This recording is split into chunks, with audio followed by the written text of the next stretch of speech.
안녕하십니까? 배팅 부동산 세입자들 맛 좀 봐라.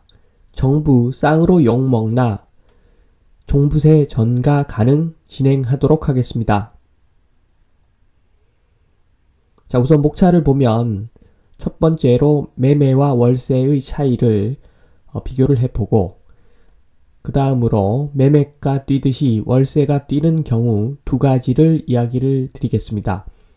그리고 세 번째로 현 시점에서 종부세 전가가 가능한 것인가 검토를 해보고, 마지막으로 시사점을 말씀을 드리면서 정리를 하도록 하겠습니다. 자, 그 전에 일단 제가 월세라고만 말했는데 전세를 배제한 이유를 설명을 드리겠습니다. 일단 전세는 금리의 함수이기 때문에 GDP라든가 월세 시장과는 무관하게 움직일 경우가 있습니다. 그래서 금리가 0%라면 이론상 100억 전세도 싼 것이죠. 100억이 되든 1조가 되든 무슨 상관이겠습니까? 이자가 나가지 않는데. 자, 그래서 전세 10억, 15억이 지금 우스운 그런 분위기가 된 이유는 금리가 낮기 때문이다. 금리가 낮았기 때문이다. 특히나 금융권에 다니는 사람들 직원 특혜 받아서 1%대 금리 받으면 실지로 10억, 15억 우습죠. 자, 전세가 오르니까 집값이 오른다는 그런 과시는 절대 해서는 안 됩니다.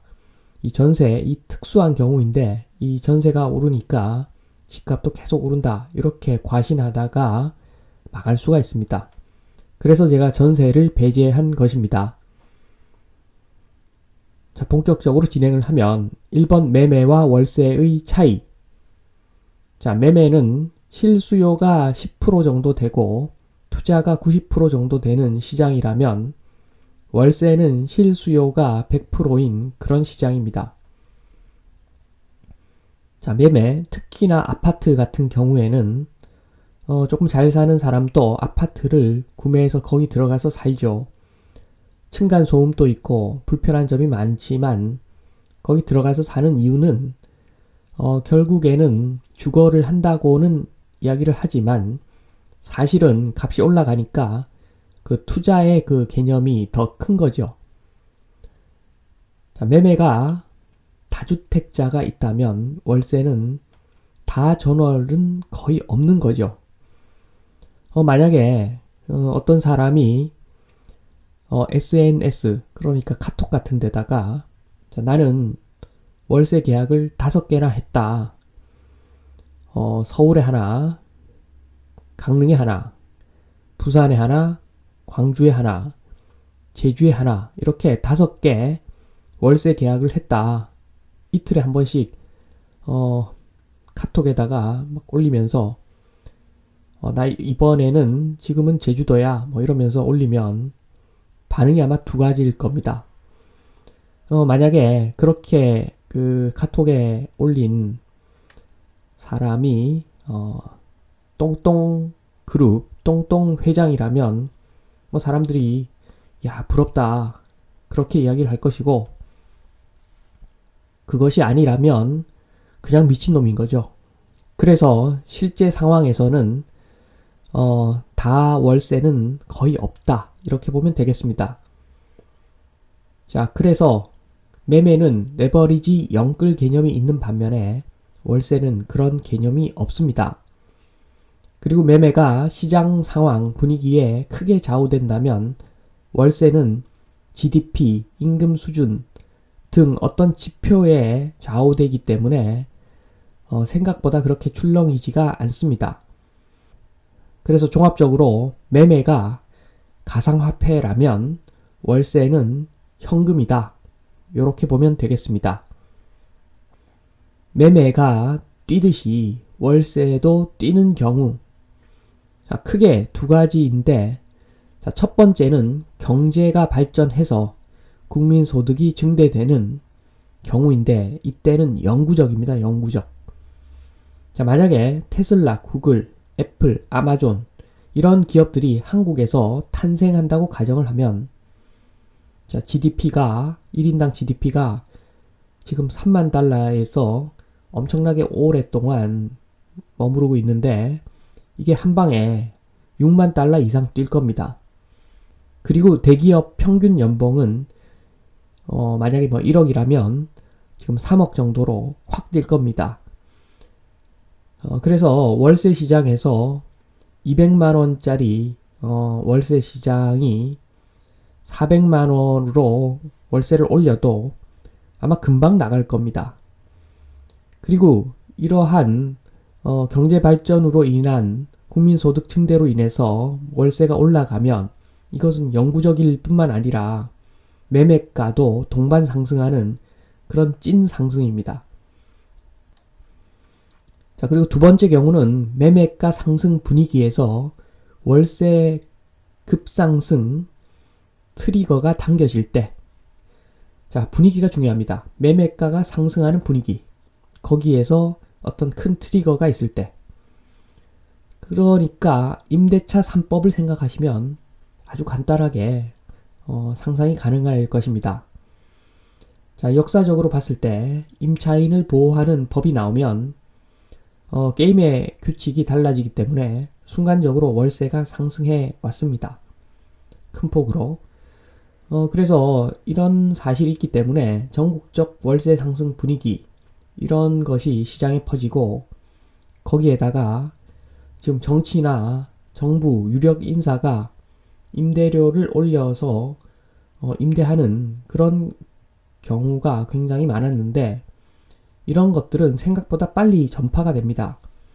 그래서 당연히 불난 집에 기름 붓는 격이지요. 정치권마저 좀 부패했기 때문에 이런 임대차 3법 트리거가 갑작스러운 월세 상승을 만들었죠. 그렇지만 이러한 상승은 일시적이다. 왜냐하면 GDP 수준으로 결국에는 회귀하게 되어 있기 때문에 자, 월세를 지금 200 내다가 400 내라. 그러면 월급이 500만 원밖에 안 되는데 월세를 200 내다가 400 내라고 그러면 버틸 수가 없는 거죠. 생활이 안 되기 때문에 결국에는 GDP 수준으로 회귀하게 되어 있습니다. 자, 3번 현 시점에서 종부세 전가 가능한가?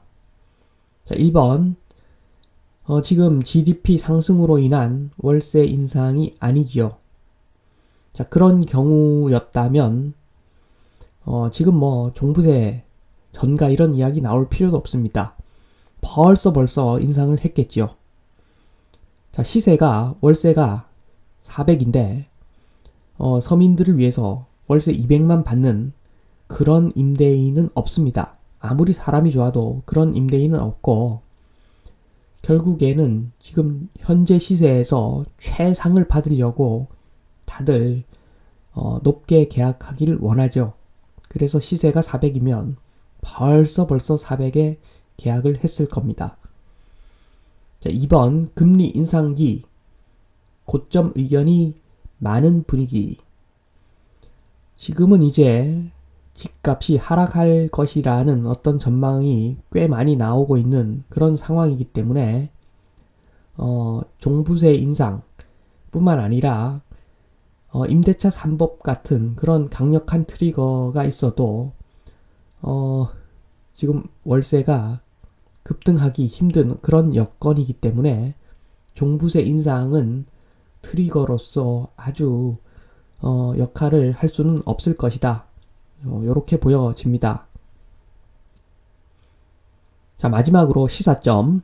투자는 합리적으로. 자, 이런 댓글을 봤습니다. 종부세 폭탄 기사에 요런 댓글이 꽤 많던데, 자, 부자 때리면 서민은 죽는 거야. 두고 봐라. 전월세 끝까지 올려줄게. 조금 제가 봤을 때는 조금 20살이 안 된 젊은 사람들이나 아니면은 노망난 사람들이나 할 법한 그런 어떤 댓글로 보여졌는데, 이번, 15년 이상 임대해 본 사람은 아마 다 알 겁니다. 지금 제가 말씀드린 부분을, 피부로 다 체감하고 있기 때문에, 제가 굳이 이런 말씀을 안 드려도 다 알 겁니다. 임차인들을 눌러봤자, 결국에는 똥만 나온다.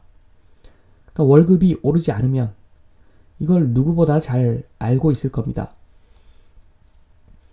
자, 전세가 아니라 월세가 집값, 거품 수준을 측정하는 척도이다. 그래서 제가 집을 구매하기 전에 전세 말고 월세로 임대 수익률이 얼마가 되는지 계산을 한번 해봐라고 맨날 말씀을 드리는 이유가 여기에 있습니다. 임대를 오랫동안 해본 사람들은 압니다. 이 월세가 그렇게 만만하게 올라가지 않는다는 것을. 자, 그리고 마지막으로 이런 말을 꼭 하고 싶습니다. 말은 인격이다. 자, 부자도 말이 거지면 거지다. 자, 우리가 그냥 건전하게 부동산으로 투자하는 사람들이지, 일제시대 일본 순사처럼 우리 같은 동포를 두고 봐라. 전월세 끝까지 올려줄게. 의식주로 지금 사람들을 괴롭히면 천벌받습니다. 자, 부자도 말이 거지면 거지다 말씀을 드리면서 이만 마치겠습니다. 감사합니다.